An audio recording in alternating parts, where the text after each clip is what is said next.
వీళ్ళు చేసిన ఆరోపణలు ఏదైతే ఉన్నాయో ఆ ఆరోపణలన్నీ కూడా అవాస్తవము అని ఏకంగా NDDB national dairy development board, NDDB, NDRI national development research institute, ఈ రెండు కూడా కేంద్రానికి సంబంధించిన ల్యాబులు. కేంద్రానికి సంబంధించిన ఈ ల్యాబులు వీళ్ళ హయాంలో వీళ్ళు ఇచ్చిన టెస్ట్ శాంపుల్, అవి శాంపులింగ్ టెస్ట్ శాంపుల్ కూడా అనలైజ్ చేసి వాళ్ళు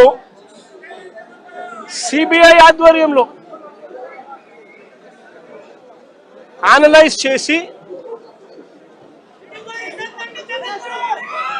ఈ నెయ్యిలో జంతువుల కొవ్వు కానీ, గొడ్డు మాంసం కొవ్వులు కానీ, పంది కొవ్వు కానీ, చేప నూనె కానీ, ఇటువంటివి ఇంకొకటి కానీ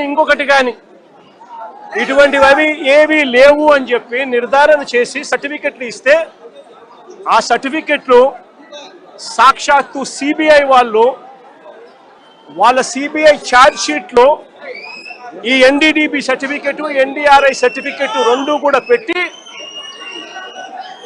సిబిఐ ఛార్జ్ షీట్ కూడా క్లోజర్ ఇచ్చింది.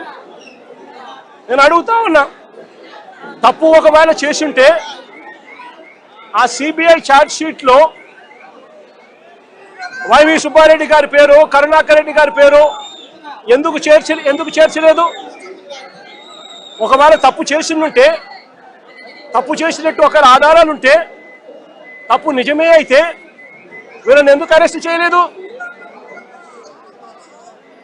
అంటే సిబిఐ క్లీన్ చిట్ ఇస్తా ఉంది, ఎటువంటి తప్పు జరగలేదు అని వీళ్ళ పేర్లు కూడా ఛార్జ్ షీట్లో పెట్టకుండా, వీళ్ళని అరెస్ట్ చేయకుండా సిబిఐ క్లీన్ చిట్ ఇస్తా ఉంది.